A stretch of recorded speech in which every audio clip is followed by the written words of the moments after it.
Everybody, this is Andrew here with Tower Electric Bikes, and today we're going to be walking through how to replace your chain if it gets worn down. So got a bike here, it's got a pretty beat chain, so we are going to install a new one. Some tools you will need for this: you will need a chain brake chain tool. I've got the Park Tools CT 3.3. There's a lot of different chain tools on the market. This one's pretty nice and heavy duty, but any basic chain tool will do the job for you. And then depending on the chain you are using, you may need some Master Link or Quick Link pliers to help snap it into place.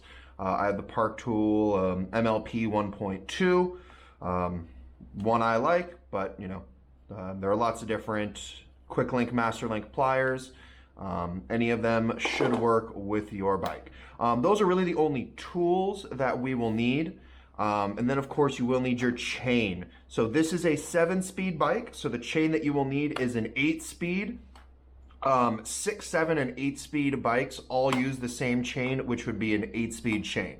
Now, one of the things about the Tower Electric bikes when it comes to chains is you will more than likely need a little bit more chain than just one.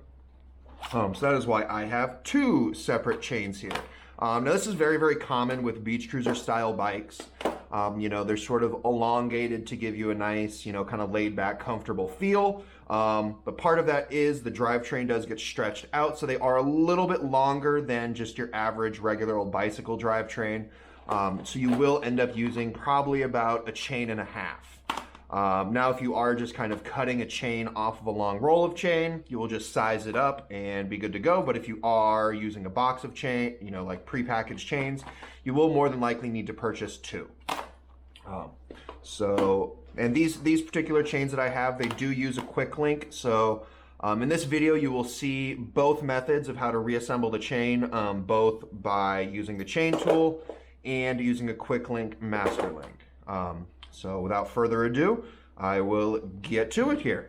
So the first step is we obviously have to get this old chain off of the bike.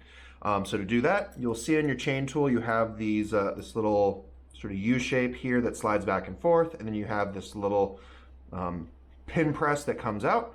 What you do is you just slot this over one of the links, and then twist this so that the pin lines up with the pin in the chain. And then what it does is it just pushes that link pin out of the chain and quote unquote breaks it. So for your old chain, you can just push this pin out all the way. You know, if you're changing your chain, more than likely it is old, it is worn, it's not good anymore. So you can dispose of it.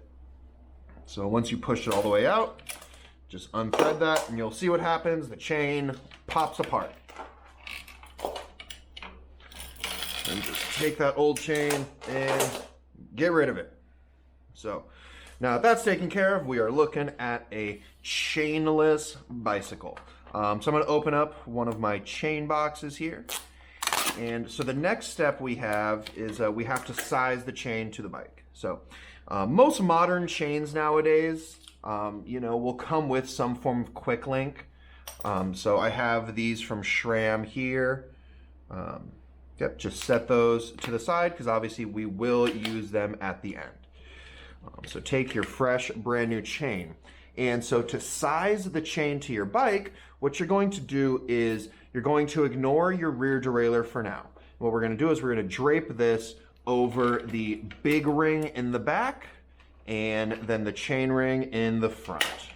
Now what you'll find with chains is they're constantly getting tangled and looped over each other. So and I'm doing this without a bike stand, so I don't have a free spinning rear wheel. Obviously, if you have a bike stand, it'll make this job much, much easier. So as you can see, we need quite a bit of chain because these are very, very far from each other. So I'm gonna open up this extra box here and again, this one also has a master link. You typically do not want to use 2 master, well, you technically could. It's not recommended to use multiple master links on a bike. It does make some fail spots if you have multiple of them and it makes your chain a little bit weaker. So it's best just not to use two master links on there. So we will just use one for now, and basically we are just going to attach this chain to this chain. So what I'm going to do is, because I don't know exactly how many links I'm going to need to take off of this chain, I'm literally just going to combine both of these into one super long chain. So we see on this side, we have a rounded section here that a pin would go through, and we have the same one on here. So what I'm going to need to do is take this off, so I have this open link here.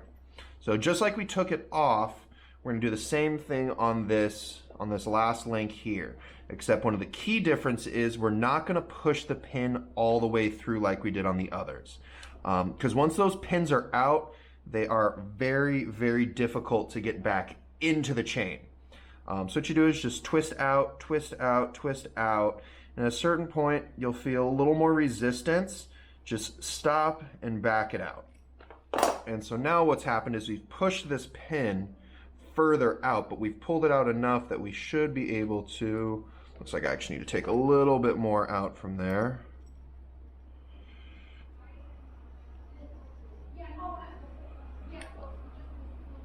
And be really easy with it, because these pins are not super long, so it can be very easy to push it all the way through.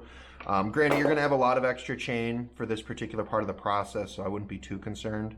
And then there you go, you just pop it off, and it's helpful to kind of pull from underneath, because it may be tough to see in the video, but the chain pin is still poking out underneath there, so it's still technically holding this a little bit on the top. So if you sort of peel back like this, it unhooks it from the top and slides right out. So now that we have that pin exposed, what we do is we're going to go up to this extra end we have here, and same way we pulled the other one off, we're going to push this one on. And again, it can be a little difficult. These are fresh, brand new chains, so they don't have a lot of extra give to it like a worn chain.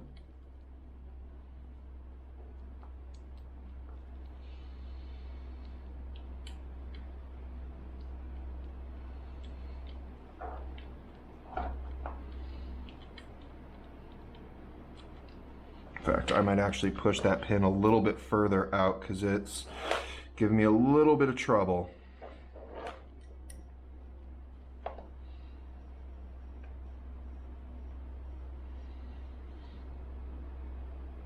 All right, that should be perfect.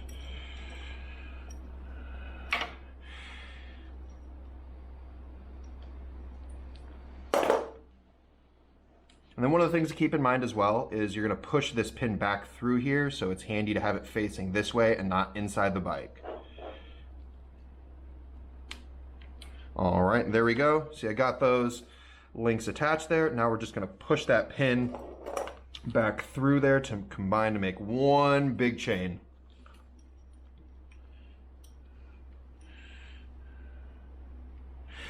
And if you happen to be using a chain that does not have a quick link or master link, this will be the process as well that you will do to reassemble the chain at the very end of the process.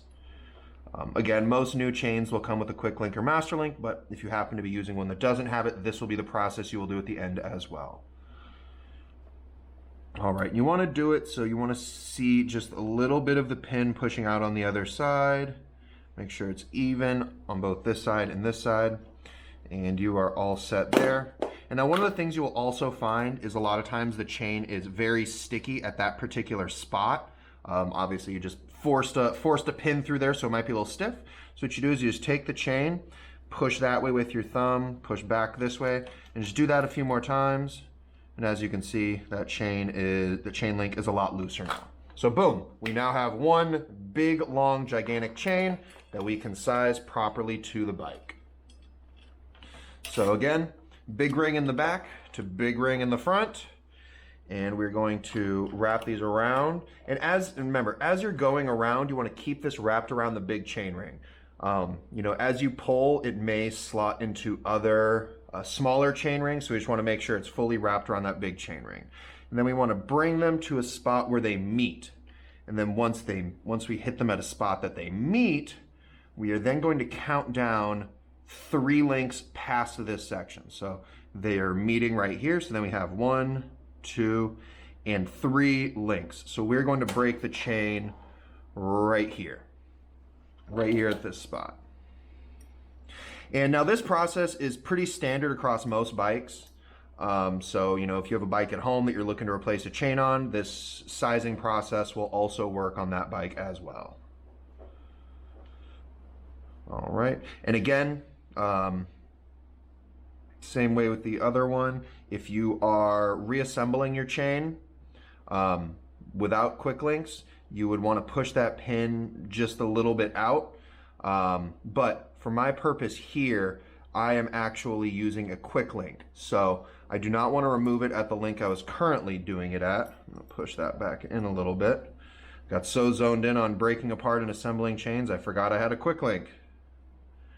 I'm going to get that reinstalled. All right.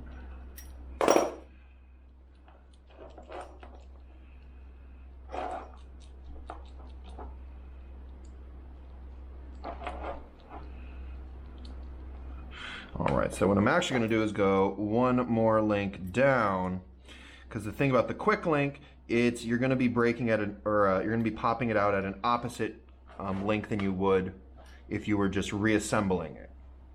Because if you're just reassembling it, you want opposite ends so they slot into each other. But if you're using a quick link, it basically is a pseudo link in the middle, so you want the same end on either side.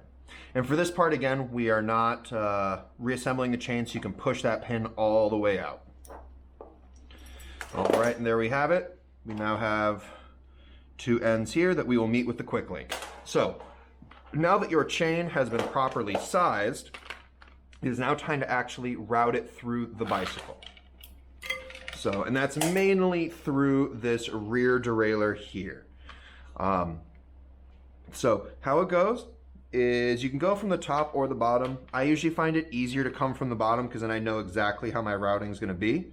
So just curls underneath the bottom jockey wheel here and then feeds right across, and there'll be a little tab here. Make sure the chain is above that tab on the pulley arm, and then it loops over the upper jockey wheel and then finally up and over the small chain ring on your cassette.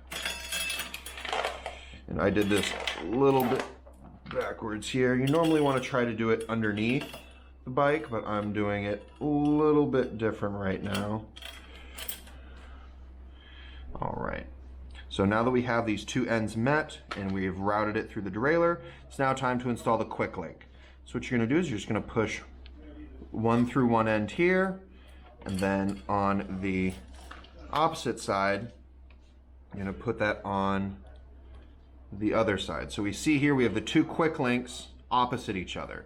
And now how these work, it's very, very simple. They slot in and then they snap into place. So right now they're just sort of hanging on there. And this is where the Master Link pliers come in. Because what they do is they slot in between these chain links and then pull together and snap it into place. So got those in place, and then you just, well, you have to make sure the Master Links are installed and in place, which they are currently not. I'm all thumbs today. All right.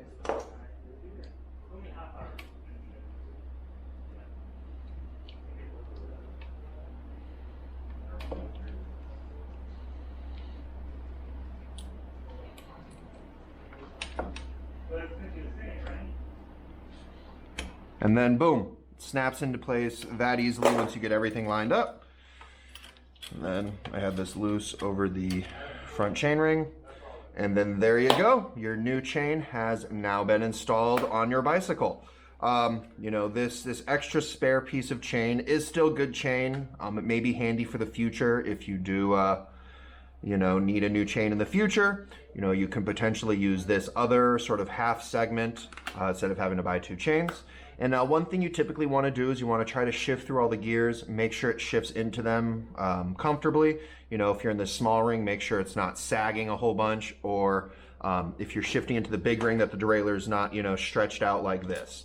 And doing the sizing that we did earlier, measuring out those 3 links, it should be good to go to shift into the wide range. But of course, we always want to double check our work. Last thing you want to do is head out on the road and discover that your chain is not sized properly then. And that is all there is to it. So thanks for joining.